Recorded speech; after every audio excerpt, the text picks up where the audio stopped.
Good morning students. कक्षा 12 के सभी छात्र छात्राएं ध्यान दें कि मैं आपको रस पढ़ा रही थी, जिसमें मैंने श्रृंगार रस, वीर रस, हास्य रस पढ़ा दिया था। अब मैं आज आपको करुण रस पढ़ा रही हूँ, जिसे ध्यान से सुनिएगा, समझिएगा और अपनी कॉपी में लिखिएगा। करुण रस परिभाषा देखिए।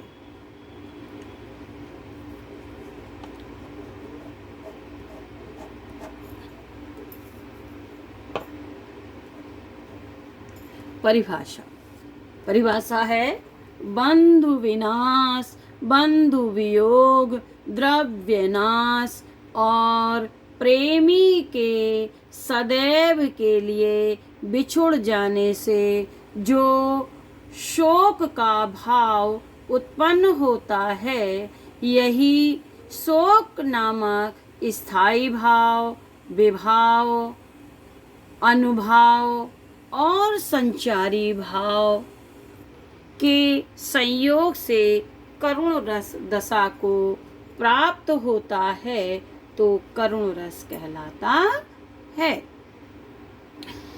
बच्चों, करुण और वियोग में अंतर है।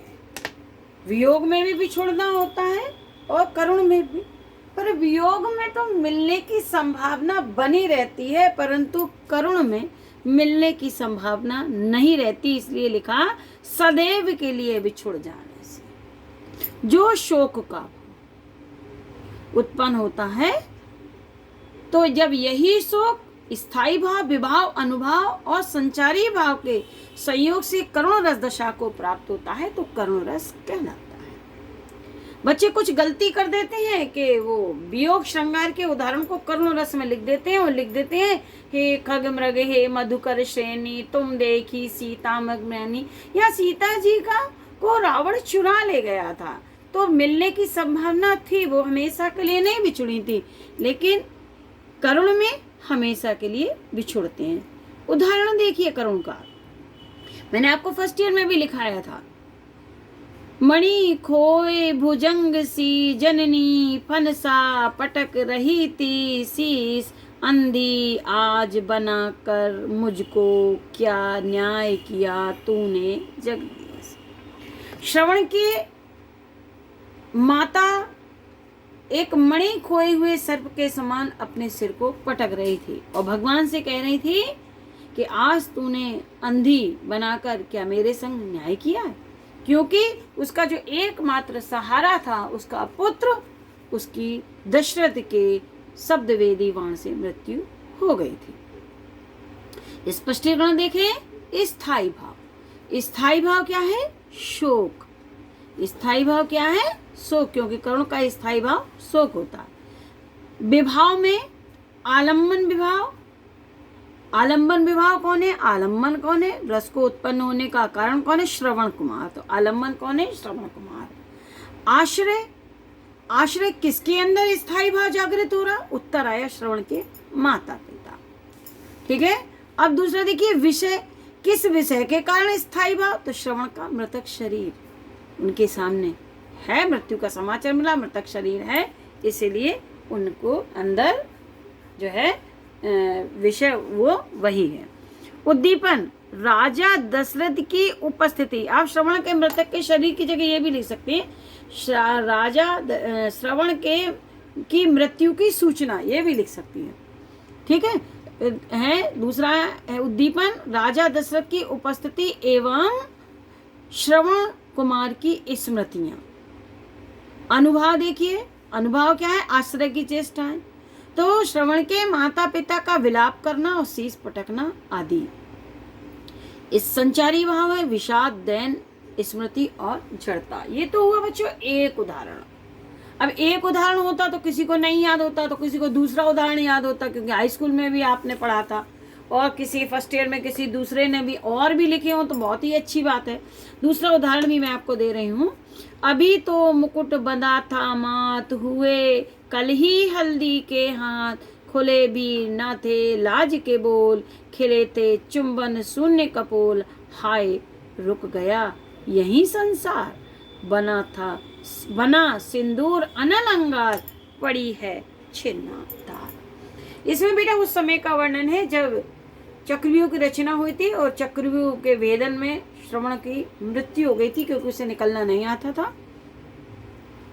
तो उसकी मृत्यु का समाचार जब उत्तरा के पास आता है तो उसकी स्थिति का वर्णन है। स्थायी भाव देखें, शोक है, विभाव में आलम्बन विभाव है, आलम्बन विभाव है, अभिमन्यु आश्रय है। कौन है, किसके अंदर स्थायी भाव जागृत हुआ समाचार सुनकर? अभिमन्यु की पत्नी। विषय अभिमन्यु की युद्ध में मृत्यु। अब आया उद्दीपन। उद्दीपन कौन से भाव है जो स्थायी भाव को तीव्र कर रही है? मुकुट का बंधना, हल्दी के हाथ होना, लाज के बोलों का ना खुलना। ये क्या है?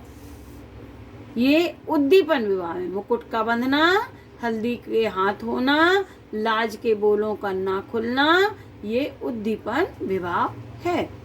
अब अनुभाव किसको कहते हैं? आश्रय की चेष्टाएं अनुभाव कहलाती। तो आश्रय की चेष्टाएं क्या थी? ये था पड़ी थी छिन्नाधार, दिया है ना।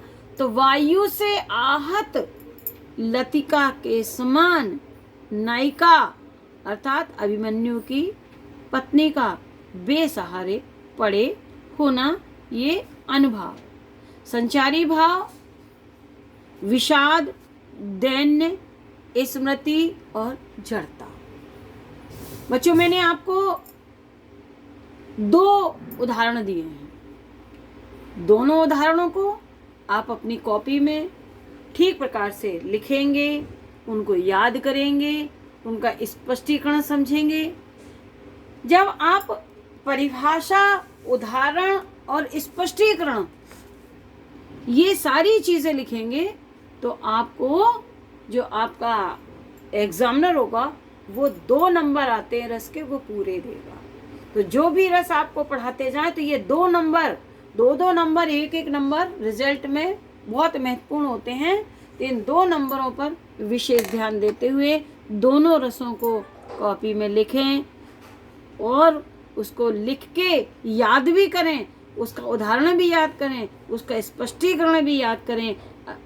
2 ना याद हो तो 1 ही कर लें, क्योंकि 1 ही अगर लिखा देते तो सारे बच्चे फिर 1 ही उदाहरण करते, इसलिए मैंने 2 उदाहरण दिखाए हैं।